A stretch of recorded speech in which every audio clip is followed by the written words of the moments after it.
Well, I think it's awesome. The founders of the Tennis Blacklist and also, collaborating with the LTA is an absolute positive thing. And having the first Tennis Blacklist, that is real progress moving forward. And I think, bringing everyone together to both celebrate but also recognise not just, professional but at the grassroots as well, all the way through the achievements that so many have made. I'm looking forward to seeing who all the winners are this evening as well, and also, being able to personally congratulate them myself. You've won the Rising Star Award at the inaugural Tennis Blacklist. How do you feel?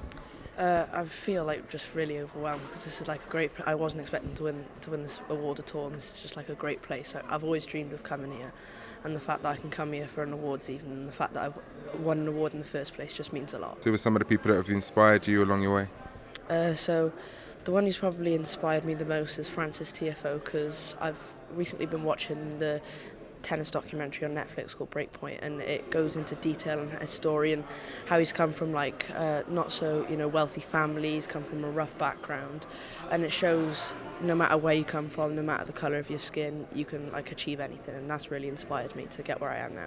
When you look forward, what are some of the milestones and targets that you've got for yourself? So in the future, it's definitely to be a professional tennis player. That's always been my dream ever since I was 4, and it's just me being in the house and I've just started hitting things. And ever since I've started playing tennis, my dream has always to be a professional tennis player and hopefully qualifying for Wimbledon, Junior Wimbledon, and all Grand Slams, and just being on the ATP tour. That'd be a dream come true. Our first media winner has a decade and a half experience writing about tennis, which makes this person stand out. He started out as a blogger before turning to professional writing before finding his current home at The Guardian in 2019. Tennis was his mum's sport, and as a child he got involved before a back injury ended his playing days. So he started writing a blog called Footfault.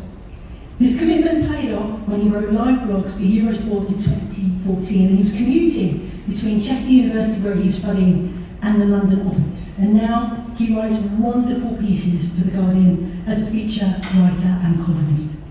In a 2022 interview with Popcorn Tennis, he said, "I think the best writing for me, in some ways, captures the moment, the players, the different personalities, and why people should care about it. Couldn't put it better myself." So I'm delighted to say the Tennis Blacklist, the Media Award, goes to Marnie Carroll, sports writer for The Guardian. Tamani, congratulations. Thank you. You've won an award at the inaugural Tennis Blacklist. What does it mean to you, sir? Yeah, it means a lot. I'm happy to be recognised for it, and also just to be at this event is even better. Just to see so many black people at the LTA national headquarters, and to see other people being recognised for their work as well. I'm just really happy to be here. It's a dream job for some people. How did you get into it, Tamani? Well, I grew up playing tennis, but I wasn't that good, and I also got injured, so I wanted to be part of tennis in some way. So I made a blog, and I used the blog to travel around to different tennis tournaments, like smaller ones, and then just wrote a lot, and managed to meet people who helped me, and just bit by bit I kind of got somewhere, I guess. So I think it's a great event, firstly. It's great to see it on, and it's such a great place like the NTC. I think it's really important to just be able to open up the topic, right, and celebrate diversity in a sport like tennis, and all the different people who contribute to it. So for me, it's a great initiative. I'm really happy to be part of it. Yeah, so my background started in sports science, actually. So my career luckily has been in high performance sport, and I've kind of worked my way through. So I've worked in the Olympic and Paralympic sports. We used to work for the England Wales Cricket Board. So I progressed through that kind of sports science route, working with the coaches, helping the players that way, and just found a real passion for leadership and working with teams. And the opportunity came up to join here, and I found that mix of both the ability to help with performance, but also the idea of tennis opened up. Bring those two things together in a sport that I'm really passionate about with a great opportunity. So that's how I ended up here.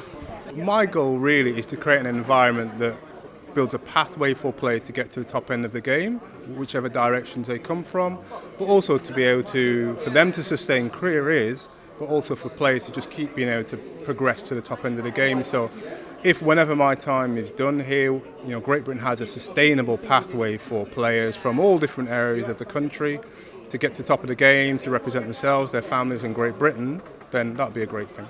I said a thank you when I got here before, because I think it's really important that people step out and step into the space and actually, create these initiatives, create these spaces and these communities to actually discuss topics such as this. I think it's really important for people like me 20 years ago to be able to see what the possibilities are in a sport, whether it's tennis or wherever it is in the sport. So I think hopefully it's something that a lot of sports look at as well and see the initiative and think, hey, that's something that we could do as well. So yeah, a big thank you from me. I think it's an excellent thing. Representation matters, as I always say, but we can all say it, but it's actually doing it. And I think for governing bodies like the LTA or the FA or whoever, it's really important that they show leadership in these spaces, because they can have influence, and they do have influence.